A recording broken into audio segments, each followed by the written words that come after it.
Hello, everyone. Welcome to our lunchtime session of ILOC 2024. We're happy you are with us, and we have a wonderful presentation lined up for you today. I heard both of these speakers at the Iowa Library Association conference this past fall and came back to my state library colleagues and said, we've got to have them do a presentation. This information is so wonderful. So I am extremely pleased and honored to introduce Dr. Lucy Santos Green and Jackie Biger, both of whom are from the School of Library and Information Science at the University of Iowa. And they are going to present information about a fantastic resource known as Get Ready, Stay Ready, which is to help support proactive community advocacy for library professionals. So without further ado, I'm going to hand it off to both of you. Thank you so much. And we are extremely excited about sharing this resource with y'all, but also having this important conversation. One thing that Jackie and I immediately, I think my first day on the job here was, we found our twinsies, our brain twin, because it's just so nice to be able to talk through some of the things that we are all professionally experiencing together.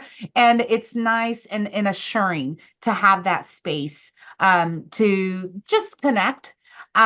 We can't always magically wave a wand and solve everyone's problems, but I do feel that it provides us a lot of strength to be able to know that we have each other and that we are in this journey as a team. My name is Dr. Lucy Santos Green, and before I came to the University of Iowa, I was a professor of instructional technology at Georgia Southern. And before that, I had the best job in the world. I was a middle school librarian in Texas, a school librarian. I do miss my students all of the time, but that is what I'm passionate about. I'm passionate about a library that is a space for community, a library that generates a lifelong desire for inquiry and for reading for pleasure, and for just simply, to be very cheesy, living your best life. So that's who I am. I'm going to pass it on to Jackie. My name is Jackie Vigier, and I'm also very excited to be here today. And I've been really enjoying watching the chat and seeing the names and locations of people who are participating. It's really lovely to see this broad statewide representation. I grew up in Iowa. I'm a lifelong Iowa, deep roots here. So I have lots of fond memories of my childhood growing to the Pella local library, the Indianola Library, the West Des Moines Public Library. So shout out to any of you who may be on from those libraries. I have a background as a public librarian, specifically in children's services, and also as a school librarian professional. So I have been a school librarian in elementary and high school levels around the state of Iowa. And some of our students are joining us today too. So it's very lovely to see these names pop up. And I firmly believe in the library as a place of community and the heart of a community. And so we are really excited today to talk to you about how the joy and love that your community brings to the space is really important to harness and remember in all actions that you take and all interactions that you have with other people. So as we get started, we want to talk about a proactive lens. And right now, in the world that we're living in, part of it really being because of just the immediacy of media, thanks internet, I think a lot of times espouse an approach of response, rapid response, constantly feeling that we have to respond, that we have to react. And in living in that space, it takes away from our ability to proactively decide our approach and our lens professionally. And so we want to take some time to revisit some of that foundational work and have some of that foundational conversation. And before I get to that, I do want to declare something over this space today. That's my little Southern way. I'm going to declare the blessings here today. What I want to say is this. There is a big difference between a political stance and professional best practice. Just because someone may choose to politicize professional best practice does not mean that professional best practice is a political stance. It is a professional stance. And I want to start our proactive approach by remembering that we have historically upheld professional best practice going back decades and decades and decades, and that Iowa, in fact, is a huge part of the history of excellent professional practice in librarianship. We uphold that history and reflect on that practice that goes back before some of our lifetimes, mine included.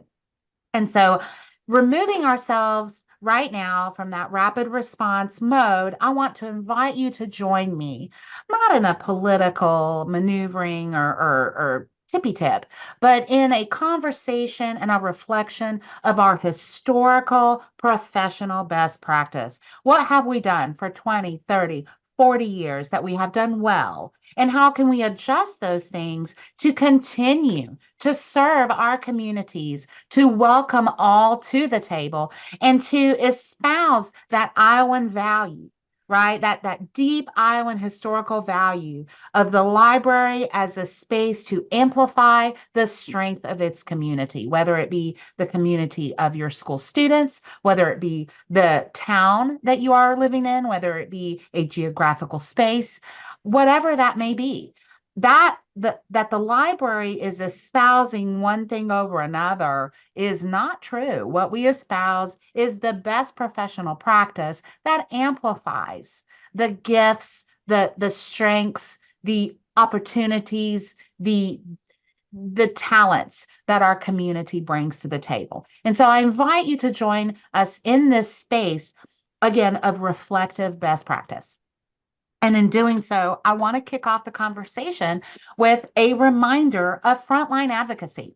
Now, the term frontline here in the United States, because of our history as a military juggernaut, comes from the military. And it represents those people who are at the very front, who are the first ones to encounter the challenge, the first ones to encounter the opportunity. And that is not always us as librarians. And so part of it, when we talk about being an advocate, even in today's kind of atmosphere, has to do with taking the time to foster those relationships in our community, to identify those key voices, and to bring them into the fold as frontline advocates for us. And there are informal practices that you want to put together with this group, and there are also formal practices. And Jackie and I are just going to kind of ping pong back and forth as we talk about these things. So, informal advocacy has to do with sharing success stories. And I do want to say that it's especially crucial to tie any success that you are amplifying to mission statements, strategic plans, goals, anything that is written or espoused or amplified by the city, by the school district, any org that you're partnering with. You want to share those success stories, but you want to provide a metric for the success. And it's really important to do that because we assume that people are able to do that instinctively, but they're not. So if you're sharing about a story time success that was presented, or you're sharing about a special class that the library offered and it was well attended, then you want to tie the metric of that success to this was a great way for us to support the strategic plan of our senior center.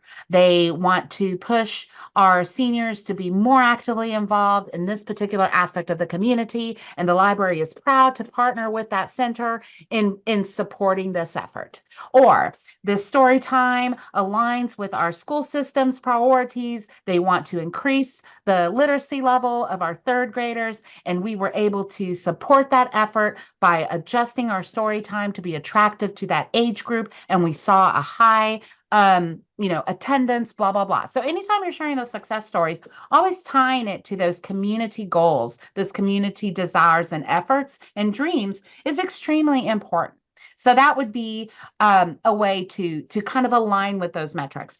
It doesn't always have to be numerical, but I do think it's important to always demonstrate how the library is fulfilling those needs that the community has.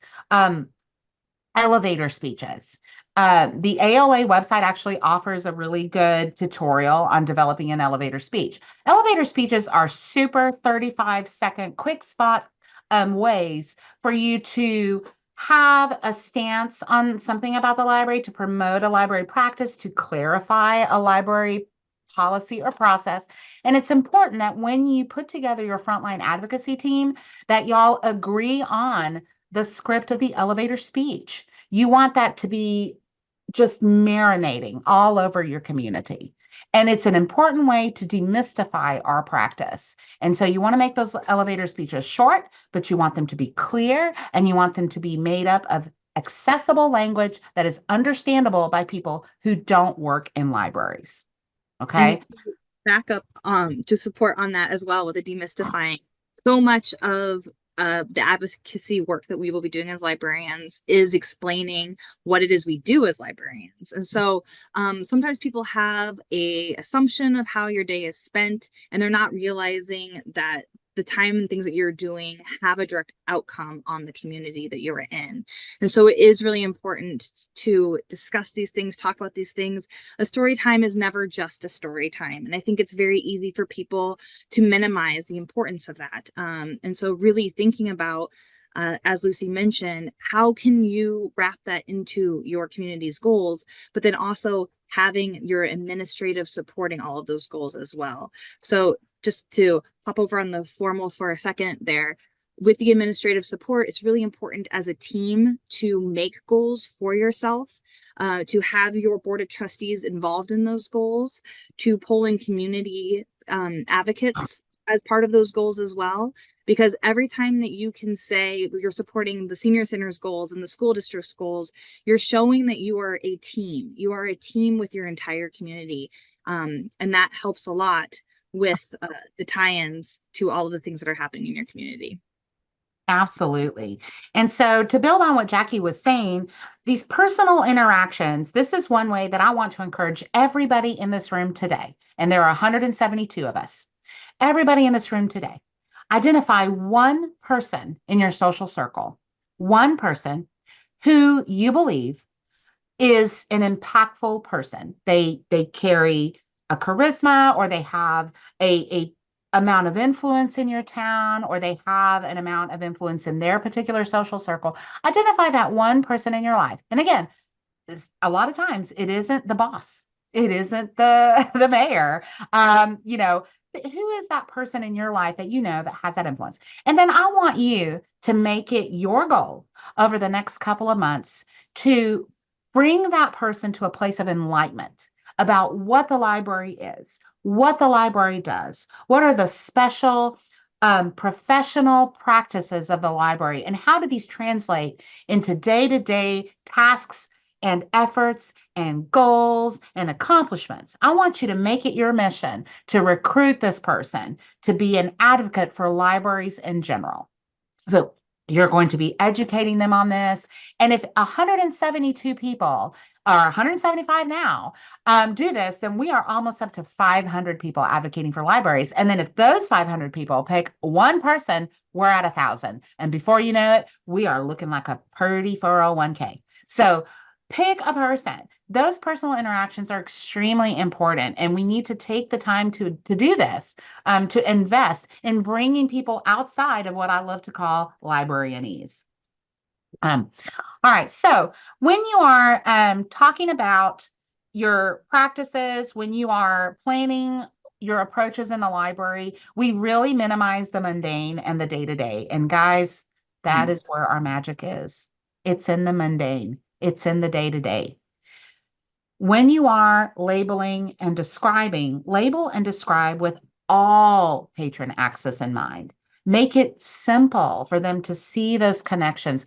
Don't just display books for one popular topic or one monthly theme. Pick to highlight unique and different areas of your community, and perhaps even invite those folks to come and help you develop those displays. Create those connections and help them build. Can you go back, Jackie, real quick? Yeah. Build those community relationships. And then define, discuss, and support what freedom to read means for your patrons. Guys, we are so guilty as a profession of this. And I call it librarianese. We use terms like collection development, weeding, freedom to read, intellectual freedom. Those are not terms that are easy to understand by people outside of the profession, outside of the day-to-day life of the library. So explain this, make it your goal to define and explain and connect this to the goals of your patrons, the goals of your community. Again, freedom to read is not a political stance. This is a historical stance that we have held for many, many years. It is not a new thing that came up out of one party over another. I would say that overall, when we look at the data, Americans across the political spectrum are extremely supportive of their ability and their right as citizens to access information that they would like to access. And so it's important that you connect to your professional practice and your standing that has been, again, historically the job of the library to amplify the power of its community members. And those last two there, I'm going to kick over to Jackie. Really important to know your library's policies. And it's very important that everybody working in the library also knows those policies. I think it can be easy to kind of do a work session, hold it close to your chest with your board of trustees or your library board of trustees, but forget that you have hourly employees that are coming in and working in your space. You have team volunteers. You have other people from the community coming in. And it's really important that they all understand those policies as well. The policies for how can you reserve a meeting room? What is the use of the meeting room?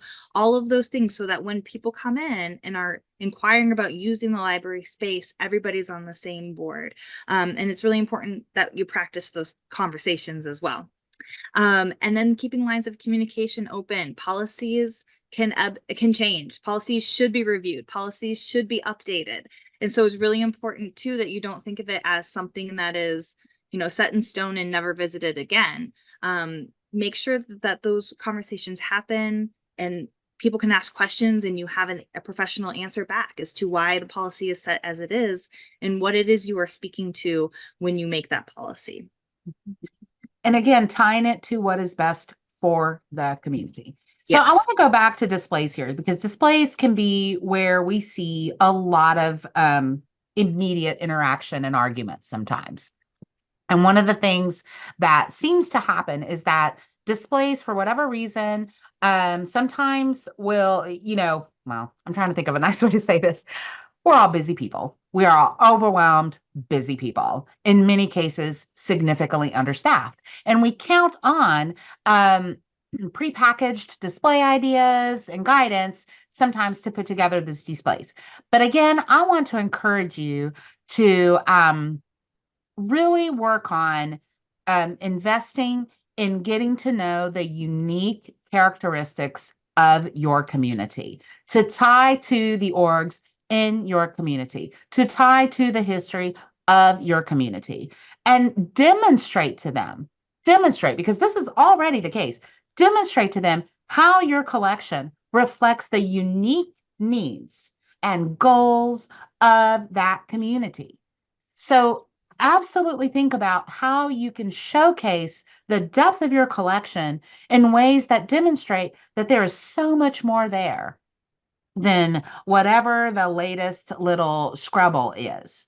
It's important to demonstrate to them through these displays how they can interact with the library as a reflection of the community that they reside in. We desperately need to move these conversations back to community. And so that's what I'm inviting you to consider today. What are ways that you can display broadly, rotate frequently, use QR codes if you need to? Hey, if you think this is an interesting part of this topic, QR code here, scan on that, and here's a list of other amazing things that we have in our library that could absolutely be perfect for you. So there are ways that we, again, in our day-to-day mundane practice, the stuff that sometimes feels a little bit dull, can make a huge impact. It's not just the flashy, amazing something or other.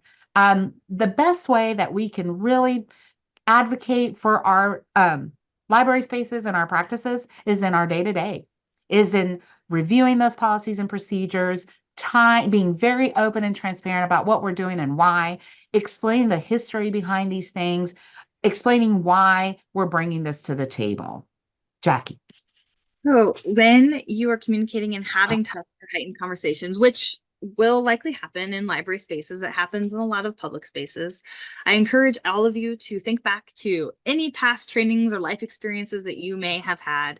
I find that my time working at Hy-Vee and at a Marriott hotel helped me with librarianship daily. So really thinking back to those customer service aspects. And again, it's good to practice these things. It's good to have entire staff conversations about if somebody is frustrated, how do you respond? You know, keeping calm, referring back and like addressing again. So what I'm understanding is that you're upset about this. Making sure that you follow up with people on their concerns. And so having those trainings and recalling all the experiences you've had as in your own life or in other jobs that you had are going to help you in the space of the library. And role play is extremely important. We highly encourage role play.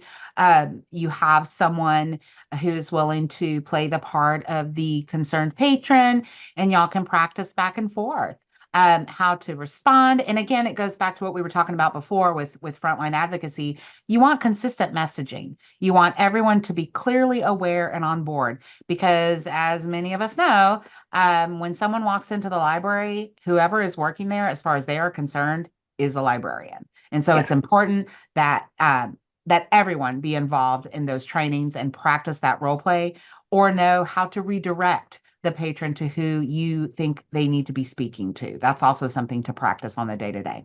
So we want to shift over to the toolkit and talk with y'all about some of the resources that are in this toolkit.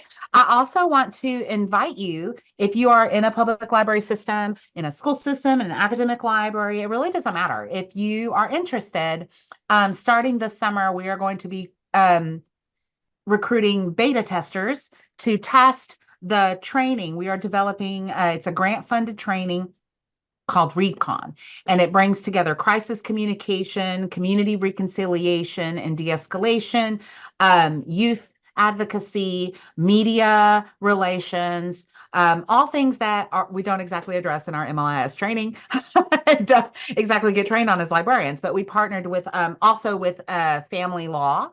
And we've put together a very robust training. We're in the process of editing right now and working with the designers to put it up and have it go live. And we will be recruiting beta testers this summer to go through the training and give us their feedback. And once it's said and done, it will be available for free for all libraries all over the country. So we're really excited about that. And it is based on one of the main resources for this training will be the Get Ready, Stay Ready toolkit. And so we're going to take a few minutes here and review with you what is available on this toolkit, and what it looks like today might not be the way it looks like tomorrow, because we are constantly updating this thing. In fact, I have a document of about 27 new resources that I will be adding to this thing tonight. All right, so I'm going to share here my screen, and just want to make sure that everyone can see that. Jackie, yeah? Okay. All right.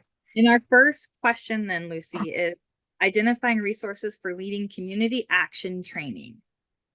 All right. So community action training on library issues. This goes back to what we were talking about with how do you explain what the library is? How do you talk about the history of the library? It really was interesting to me. I recently met with a lady who did not, who's a longtime Iowan, I think like a third generation Iowan. She had no idea that the Library Bill of Rights was, one, an older document, and two, made here in Iowa. She didn't know. And that really kind of opened her mindset a little bit to being a little bit more proud of our heritage in the state. All right, so here in the Community Action Toolkit, if you scroll down, you will see what we call buckets. These are the 10 buckets that we have.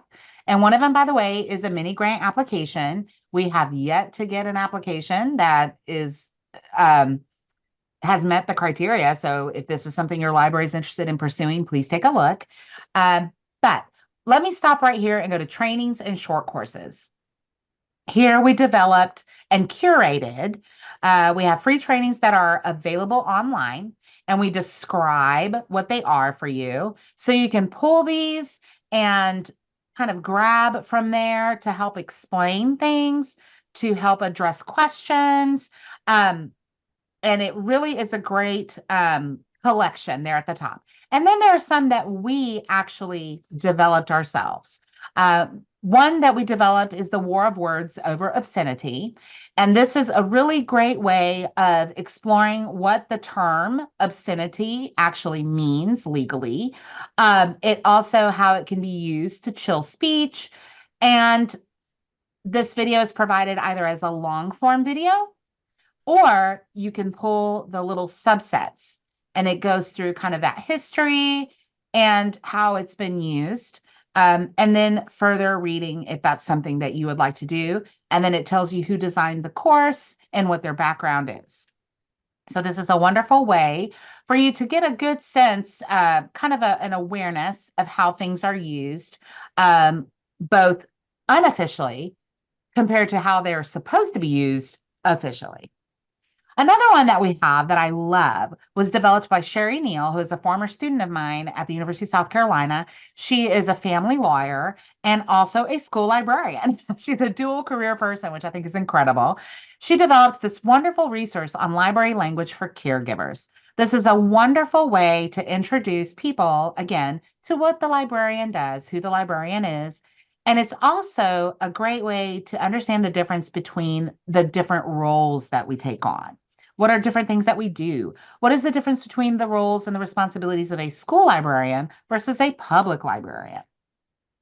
What are these terms that you hear librarians throw around? What does it mean? And then there's a list here that you can pull from. These are special terms that librarians use. So you can almost create like your own little Rosetta Stone for librarianship. We have some great little graphic materials that you can pull from or use throughout the long dictionary list there for you. But it gives you all that information. No need to reinvent the wheel, already curated, already ready to go for you. All right, Dr. Green, our next Yeah. thought is thinking about how do we find advocacy through writing and public speaking at civic events and meetings? All right, so that bucket is found right here, resources for civic engagement. We also have webinars and video, which is a good place to go. But I would highly recommend starting here. Here's where we'll have legal news that gives you kind of the latest and greatest of what's happening, both nationally and state by state. You will see that part be significantly updated tonight. Here we have different, again, curated resources that give you ways and they give you documents and templates and worksheets and forms that help you put together all those things. It's like a plug and chug. It really holds your hand through the process of putting together your playbook, which is what I really enjoy doing. Especially the toolkit for organizing your community, I think is a wonderful resource. There is a guides, script, messaging, and communication available for you here.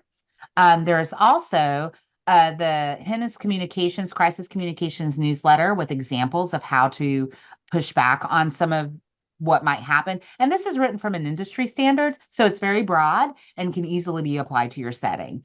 We have the resource center here for you. I mean, so many different examples of how you can respond. Then we have the determining how you would like to be involved. I really love everyone, highly encourage everyone to sign up for the Americans of Conscience checklist, because what this does is it says, okay, here are all the different things that are happening in the world. This is how to pick what you want to work for. And these are the good news that you can celebrate. And this is how you can take care of yourself in the midst of this work so that you don't exhaust yourself. You're not responsible for solving all the world's problems, y'all. And then here again are key national organizations and efforts, and then key state organizations and efforts. Also, we have right here letters, templates, and guides, another area where we have sample letters and instructions for you to use. And we have documents that are examples there as well, both for yay, I'm supported, and no, I'm not. And then short videos of students providing congressional testimony. So all that also available in the toolkit. All right. How about if we are trying to identify community, people, and organization positioned to join the library? All right. So when you're talking about bringing together, this again really works well when you go to library org resources. We have resources and toolkits here for building community relationships. Handouts and reports that give you a great example of how to put together those things for folks. Another bucket I would highly recommend, again, is going back to that resources for civic engagement, because in this area, you'll find resources to go ahead and connect with other people. How do you build those community crosswalks of missions and goals? And it helps you, like here's, for example, ACLU guide document on public meetings. How do you have those conversations with other groups?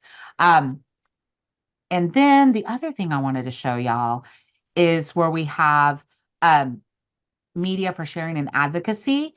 This is also a great place to connect, to ask for how you can put things together, examples of infographics that are extremely helpful and informative. And so these are great ways to reach out to other communities and say, hey, where is your material? Here's our material. Let's find ways that we can bridge those goals together. So I just wanted to kind of showcase that just a little bit. When we talk about developing proactive steps for addressing book challenges and bans before they happen, we have so much stuff on this, y'all. Here again, we have the toolkits that are available, and constantly these toolkits are being updated. We have web pages. The Book Riot censorship archives are fantastic. Kelly Jensen has done an incredible amount of work documenting efforts that have both been successful and failed nationwide, dealing with these challenges and censorship efforts, both in public library spaces and in school library spaces. So definitely check out the Book Riot censorship archives. They're extremely detailed. And then if you go to this part right here, this bucket, free webinars and videos, we are also constantly adding these. We have a great series right here at the top on crisis communications. So preparing for the worst, social media best practices for public employees, telling your library story amid a crisis to whom it matters the most, taking controls of Q&As in media settings. So we have those series with some documents for you. We have, and this right here says video unavailable, but it is available. It's just only available on YouTube. But embracing social media rewards risks and recognizing fake news, why your voice matters. We have resources from people who are foundational in this movement. Oh, here is Kyle Luckoff, who just won a gigantic national award for his authorship. So we've got all of this available, tons of training already there for you, already ready to go for you to demonstrate, have conversations about. So we are constantly adding to this page. All right, Dr. Green, I'm going to go ahead and take the screen back from you. Okay.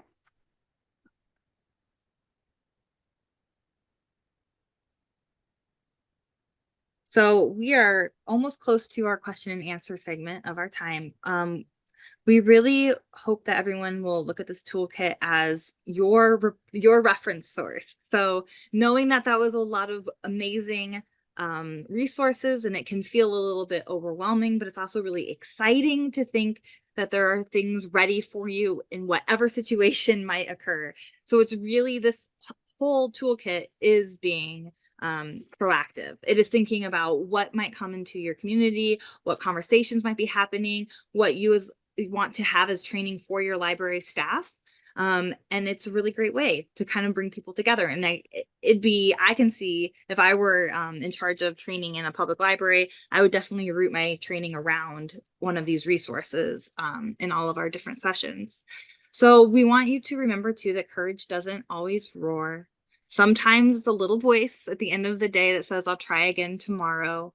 Librarianship and teaching, and there's other industries where we're doing little teeny incremental things every day, and it's important, and they build up, and they're huge, and they matter to so many people in your community.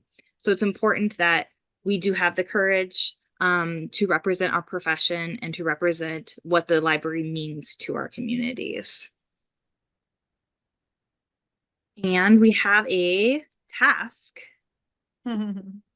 for everybody, a moment of reflection. So we will have time here for questions, but we kind of want everybody to leave this session thinking about having a personal action plan.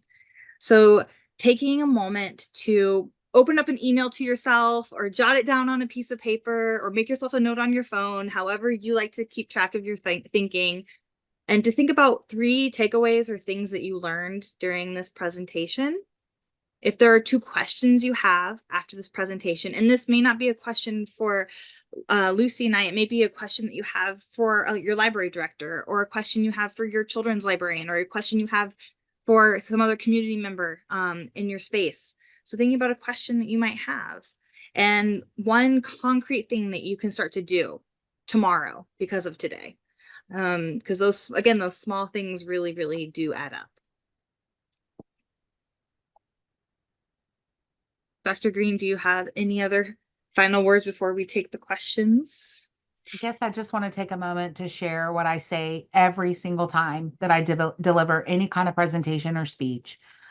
We are given a set time on this earth, and it is not our job to achieve all the greatness and to solve all the problems. It is our job to do the best work that we can while we're here and to push that rock forward as far as we can. And then someone else can step in and continue that work when it is their time. So I just want to encourage everyone that I know it can feel like we are living in a challenging, exhausting time.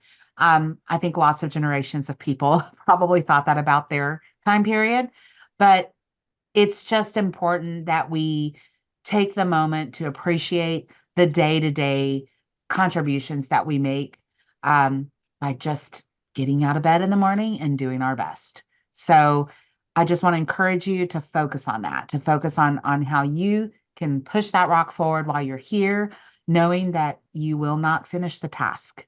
And it's not your job to finish the task. It's your job to simply help it go forward. So I just want to end with that thought. Well, thank you both so much. As I said, I saw you at ILA and knew it was a great presentation, and our audience today is echoing my comments exactly, that they're just thrilled to have this information and this resource, everything in one place. It's wonderful. You mentioned finding one thing that you can do.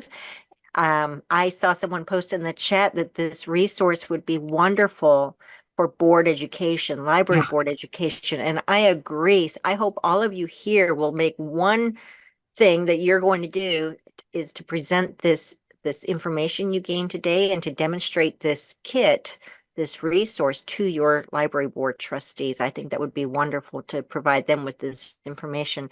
I only saw one question come through, and it was very early in your presentation where you talked about sharing the metrics or basing some of the information on metrics, and someone asked, how do you provide metrics? And I'm not sure if they mean how do you give those ways to share metrics. So there are kinds of ways. We usually rely on newsletters and on reports, and that's all well and good.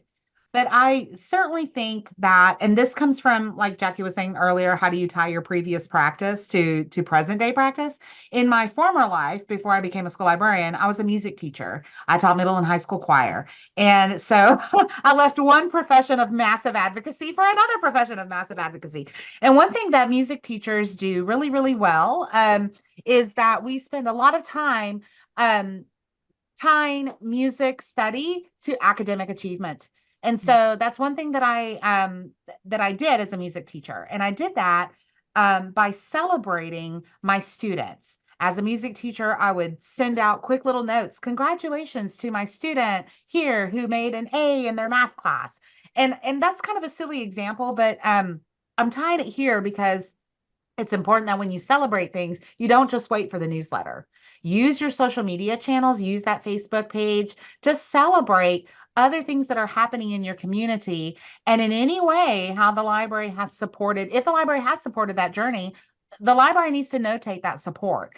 And anything that you're doing, any program that you put into place, any policies that you have going on, always make sure that you're tying them to the betterment of the community. And so again, these metrics can be numerical, but they also have to do with storytelling, with highlighting the achievement of people in your community, to highlighting the goals of the community.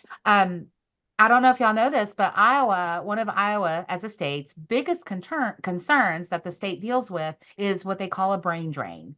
We have a very large percentage of college graduates that leave the state and pursue employment in other places. So what are things that you're doing as a library that might address that? Are you providing intellectual enrichment to your community? Are you inviting community members to come and deliver programming or participate? So always think about, what are those concerns? That's a big statewide concern. What's a local concern that your community has that you're trying, that the community is trying to address? And how is the library contributing to addressing that concern? So that's when I talk about metrics, don't just think numerical. Think about those shared goals as well. And I'll just toss in that your district consultant can help you identify what some of those needs in your community might be. We routinely do that as part of our strategic planning processes that we help libraries with. So if you're interested in learning more about how to identify those, talk with your district consultant, and great tips on how to share the results of that. And especially tying it together to, oh, look what the library did to help with this. Exactly. And get those news stories out. Get them, Yeah, it's all about telling the much as library possible. story, which was a Yes. big kind of a motto a few years back, but it's still appropriate, telling the library story. Yeah. Yeah. All right, I think are pretty much at the end of our time. I haven't seen any more questions come through. Thank you both so much for presenting today and for your role in creating this toolkit and allowing it to continue. It's just such a fantastic resource. And there's the link again for the page where you can access all of these wonderful resources. Please do bookmark it, peruse it, use it, share it. It's a great tool and it's all readily available for you at no cost. So thank you both again. And thank you, Becky, for being the producer today. And Becky just posted in the chat there. There is the link to the continuing ed form. And you may have heard us say this earlier, but I'm going to say it again. If this is not your last ILOC session, don't complete the form. Wait until you are all done attending all of your sessions for the day and evening, possibly, before you complete that. Becky has also posted the conference website. You can go there and see that we have, I believe, 2 more afternoon breakout sessions with a couple of choices for each of those sessions. And don't forget about the evening session at 6 o'clock this evening with Lisa England, who is an HR specialist from the Iowa League of Cities, who will be talking to trustees, but I think it would be beneficial information for any library director as well as your board. So if you can attend that or maybe quickly gather a watch party at your library and get some of your board together, that would be a good thing to do. Mary Ann, can I just quickly ask if anyone again is interested in being a beta tester for the ReadCon training, which will be developed is being developed right now based on the toolkit. Here is the website. I put it on the chat. This is our SLIS website here at the University of Iowa. You can go there and contact me. And my email is ridiculous. So just go there and find me and reach out and let me know.